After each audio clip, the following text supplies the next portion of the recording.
Hello বন্ধুরা, মৈনাক চলে এলাম নতুন একটা ভিডিওতে। আজকে এই ভিডিওতে কথা হবে জি বাংলার জনপ্রিয় ধারাবাহিক চিরদিনই তুমি যে আমার নিয়ে। সবার ফার্স্টে আমার চ্যানেলের সকল দর্শকদেরকে নতুন বছরের অনেক অনেক শুভেচ্ছা। Happy new year. নতুন বছর সবার খুব খুব ভালো কাটুক, সবাই খুব ভালো থেকো, সুস্থ থেকো এবং আমাদের প্রত্যেকের জন্য নতুন বছর যেন একটা খুশির বার্তা নিয়ে আসে। Happy new year. তো ভিডিওটা আজকে হতে চলেছে জিতু কামাল এবং দিতিপ্রিয়া রায়কে নিয়ে। হ্যাঁ, 2025 সাল আমরা ফিরে যাব কিছুটা আগে, অর্থাৎ 2025 সালে। দেখো, সবেমাত্র আজকে আমরা 26-এ পা দিয়েছি এবং 2025 সাল জিতু কামাল একটা দারুণ জিনিস পোস্ট করেছে, বলুন সেটা নিয়ে কথা বলি। এবং আর একটা ব্যাপার নিয়ে কথা বলবো, সেটা হচ্ছে দিতিপ্রিয়া রায় কেন ট্রোলড হচ্ছে সমাজ মাধ্যমে এত। মানে 2025 সাল বিশেষ করে দেখতে গেলে সেই বছরে তোমরা যদি সার্চ করো বাংলাতে, সব থেকে ট্রোলড হওয়া নায়িকা হচ্ছে দিতিপ্রিয়া রায়। এটা কেন, সেটা নিয়েও আজকের এই ভিডিওতে আলোচনা হবে। সবার ফার্স্টে দেখো, জিতু কামাল গতকাল রাত্রিবেলার দিকে একটা পোস্ট করে। পোস্টে জিতু কামাল লেখে বাঁশবেড়িয়া লইয়া বছর শেষ হইয়া, এরকম কিছু একটা লেখে। এবং জিতু কামালের সেখানে যে শব্দ বাঁশ, অর্থাৎ তিনি বলতে চাইছেন বাঁশবেড়িয়া কিন্তু কোনো জায়গার নাম বা কিছু না। তিনি এটাই বলতে চাইছেন যে এই বছরে তিনি অনেক কিছু উপকার করেছেন, অনেক কিছু করেছেন, তার বদলে তিনি সেই বাঁশটাই খেয়েছেন। দেখো, ভালো করে মনে করে দেখো, এই যে 2025 সাল আমরা যদি ফিরে দেখি, সেই বছরটাতে দিতিপ্রিয়া রায় এবং জিতু কামাল দর্শকদের মধ্যে এত প্রশংসা, এত কিছু পাওয়ার, মানে নিমেষের মধ্যে কি ঘটনা ঘটে আমাদের সাথে, সেটা হচ্ছে জিতু দিতিপ্রিয়ার মধ্যে একটা দেয়াল বা একটা প্রাচীর বা সিরিয়ালের যারা অডিয়েন্স তাদেরকে বিমুখ করে দেওয়া, এই রকম একটা জিনিস ঘটে।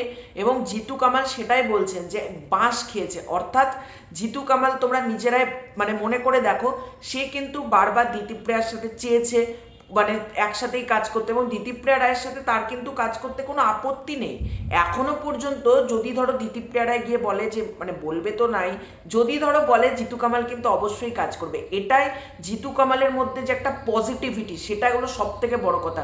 কারণ আজকের দিনে আমরা কটা মানুষ পজিটিভ থাকতে পারি? জিতু কামাল সে নিজের জায়গা থেকে পজিটিভ থাকছে, এটা সব থেকে ভালো কথা।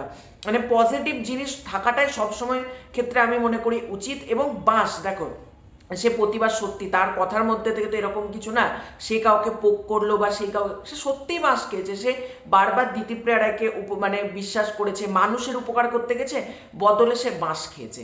আজকে দিতিপ্রিয়া রায়ের যারা ফ্যান বেস আছে তার কাছ থেকেও তারা বাঁশ খেয়েছে। মানে জিতু কামাল কিন্তু বাঁশ খেয়েছে। আবার শিরিন পাল, সব থেকে বড় কথা, দিতিপ্রিয়া রায় চলে যাওয়ার পর এই যে ধারাবাহিকের নতুন মুখ শিরিন পাল, তার এন্ট্রি ঘটানো হলো, সেখানেও জিতু কামাল কিন্তু নিজে যে পুরস্কারটা পেয়েছে সেটাও কিন্তু শিরিন পালের হাতে তুলে দিয়েছে। এটা কজন পারে? আমি শুধু এটাই বলবো, দেখো আজকে আমিও যদি একটা পুরস্কার পাই, আমি অন্য কারোর হাতে মানে তুলে দিতে কিন্তু একবার হলেও ভাববো যে তুলে দেব, কিন্তু জিতু কামাল কিন্তু নির্দ্বিধায় সেটা তুলে দিয়েছে। এটাকে বলে বড় মনের পরিচয়। এবার আসি ট্রোলড হওয়ার ব্যাপার নিয়ে, যে কেন দিতিপ্রিয়া রায় 2025-এ সব থেকে বেশি ট্রোলড হওয়া নায়িকা।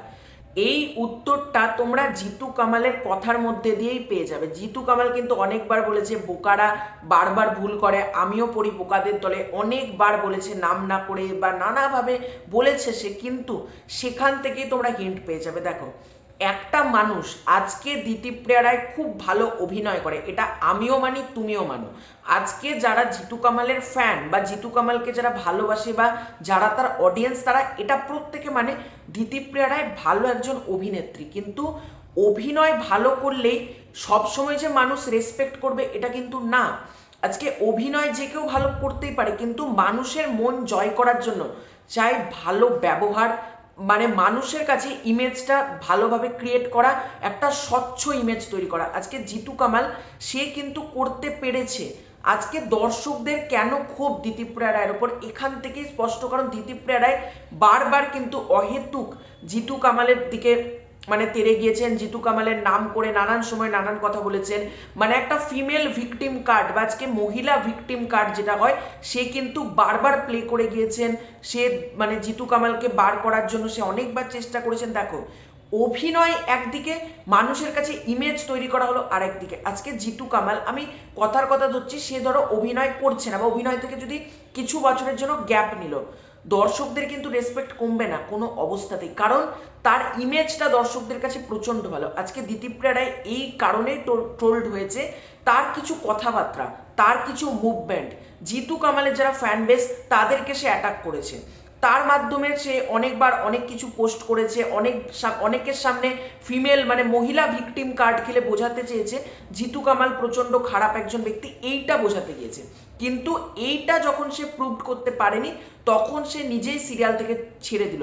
তখন দর্শকদের কাছে যেটা পরিষ্কার যে তুমি নিজে দোষী, জিতু কামাল তো কই এরকম করছে না, জিতু কামালের সাথে তো আর 5টা নায়িকা কাজ করে তো এটা বলছে না, তাহলে দোষ তোমার। এটাই মানে দর্শকের কাছে স্পষ্ট হয়ে গেছে। এই কারণে 2025 সালে সব থেকে ট্রোলড হওয়া নায়িকা হচ্ছে দিতিপ্রিয়া রায়। আমি একটা জিনিসই চাইবো, দিতিপ্রিয়া রায়ও আবার কাজে ফিরুক, সেও ভালো ভালো কিছু কাজ করুক, যেটা ওয়েব সিরিজ হতে পারে, সিনেমা হতে পারে, সিরিয়াল হতে পারে। আর জিতু কামালের কথা আমি একটা জিনিস বলবো যে তিনিও একটা জিনিস নিজেকে এখান থেকে চেঞ্জ করুক, মানুষকে সহজে বিশ্বাস বা মানুষকে প্রতি মুহূর্তে উপকার, এটা একটু কমাতে, তাহলেই কিন্তু পুরো ব্যাপারটা ঠিক হবে। এটা আমার মতামত। তো তোমাদেরই পুরো ব্যাপারটাকে নিয়ে বা পুরো বিষয়টাকে নিয়ে কি মতামত কমেন্ট করে জানিও। চ্যানেলে প্রথমবার হয়ে থাকলে চ্যানেলটাকে সাবস্ক্রাইব করে দিও। খুব শীঘ্রই দেখা হচ্ছে নতুন কোনো ভিডিওতে, ততক্ষণের জন্য বাই বাই।